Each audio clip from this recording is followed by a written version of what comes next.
Historia del mundo, de la prehistoria a nuestros días, por John Morris Roberts, 88. Libro 8. La época más reciente. 5. Inicios y finales. China y el lejano oriente.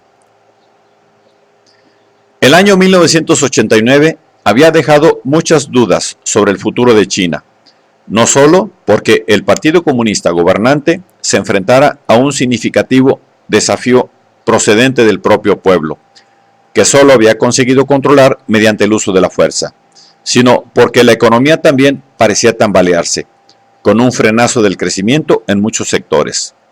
Deng Xiaoping, el hombre que había orquestado las reformas económicas 10 años antes y que, a sus 85 años de edad, había tenido que volver a tomar grandes decisiones ante el avance de la crisis de 1989, se enfrentaba a su última campaña. En 1992, en su visita a las provincias del sur, Deng expresó su condena a los que veían la contención política como sinónimo de contención económica. Las reformas debían intensificarse, afirmó, y debía darse mayor espacio a la empresa privada. El estancamiento de 1989 ya era cosa del pasado, y a partir de 1992 China entró en una fase de hipercrecimiento, en que su Producto Interno Bruto aumentaría más de un 10% de media durante los siguientes 14 años. Puede que la explosión del crecimiento económico en China sea el acontecimiento mundial más importante de la década de 1990. No solo creó una clase media de más de 200 millones de personas, con un poder adquisitivo a la altura de la media de la Unión Europea, sino que también convirtió a China en la cuarta economía nacional del mundo. Gran parte de su crecimiento se fraguó en el sector privado, pero tras grandes reformas, a principios de la década de 2000, también se experimentó cierto crecimiento en el sector de propiedad o control público. El modelo económico chino parecía combinar un capitalismo extremo con un papel muy destacado del Estado e incluso del Partido Comunista. Combinaba la explotación desaforada de las masas de jóvenes procedentes del campo que entran en las fábricas con el énfasis en el control político de todas las empresas, incluidas las privadas, fueran de propiedad china o extranjera. El crecimiento, en expansión gradual hacia el norte y el oeste, sigue concentrándose especialmente en el sur y el este, a lo largo de la costa y de los grandes ríos, repitiendo un patrón habitual desde las primeras dinastías.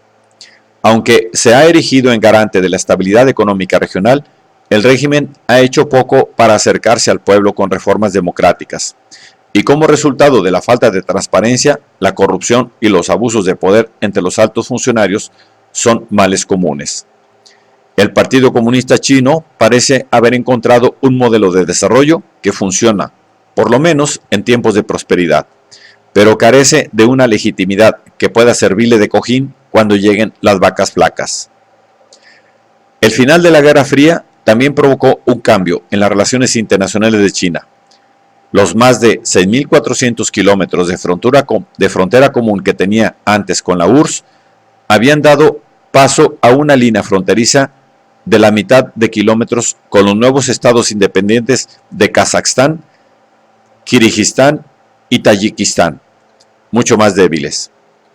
Mientras tanto, a finales de la década de 1990, la preocupación por Taiwán, el problema que durante tanto tiempo había cohesionado la política interna china y sus relaciones exteriores, estaba más viva que nunca tras 5 décadas en las que la aparente naturaleza fundamental del enfrentamiento original entre el régimen nacionalista de la isla y la República Popular había quedado algo difuminada tras la ruptura formal de las relaciones diplomáticas de Estados Unidos con el régimen nacionalista taiwanés y su posterior exclusión de las Naciones Unidas.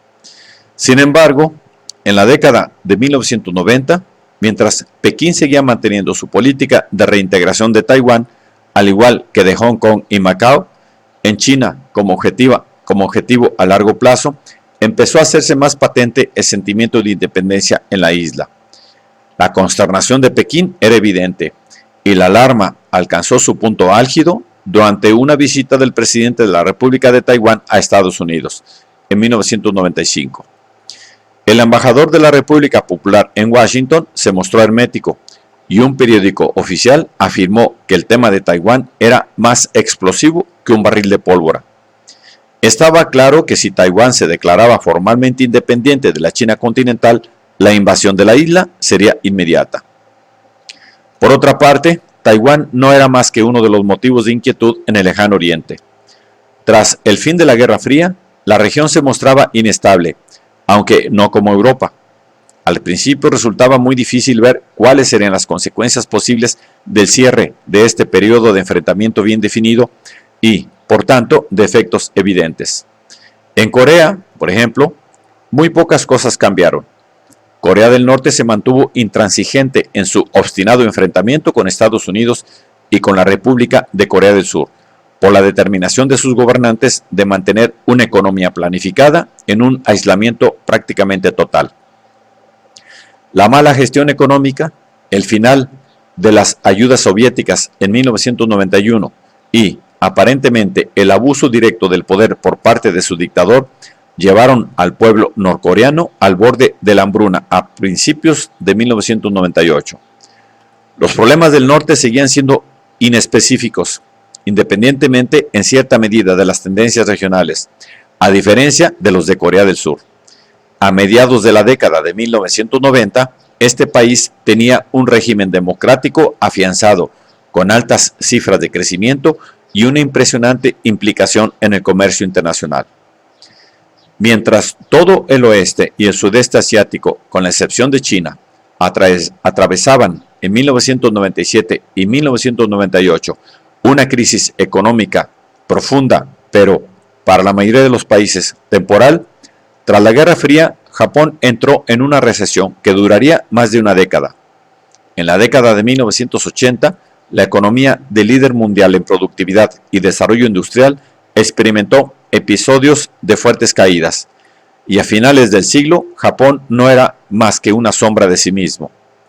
La especulación inmobiliaria y las enormes inversiones en actividades o sectores no productivos con muy bajos beneficios habían cargado a sus bancos e instituciones financieras con unas deudas insoportables.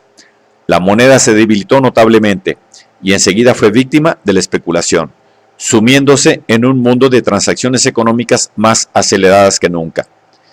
La cultura del negocio predominante en Japón, firmemente arraigada en redes oficiales y financieras que estaban demostrando su incapacidad para situarse en una posición de liderazgo, hacía que, a medida que empeoraban las condiciones, cada vez fuera más difícil encontrar soluciones. La economía japonesa empezó a quedar rezagada en el plano internacional, lo que trajo consigo la deflación y el desempleo. Los diferentes gobiernos, que se sucedían rápidamente, parecían incapaces de atajar el problema, y algunos empezaron a apelar a los sentimientos nacionalistas para reforzar su autoridad. La recesión japonesa suponía que el país no pudiera contribuir a sacar a otras economías de sus dificultades financieras a finales de la década de 1990, y aunque la región en conjunto recuperó el ritmo de crecimiento a principios del siglo XXI, algunos países como Indonesia o Filipinas no volvieron a sus índices de crecimiento anteriores. Este proceso afectó a millones de personas, desde Hokkaido a Bali, que perdieron sus ahorros y en algunos casos la posibilidad de ganarse la vida. Los cambios políticos que siguieron a la crisis en el sudeste asiático también fueron significativos.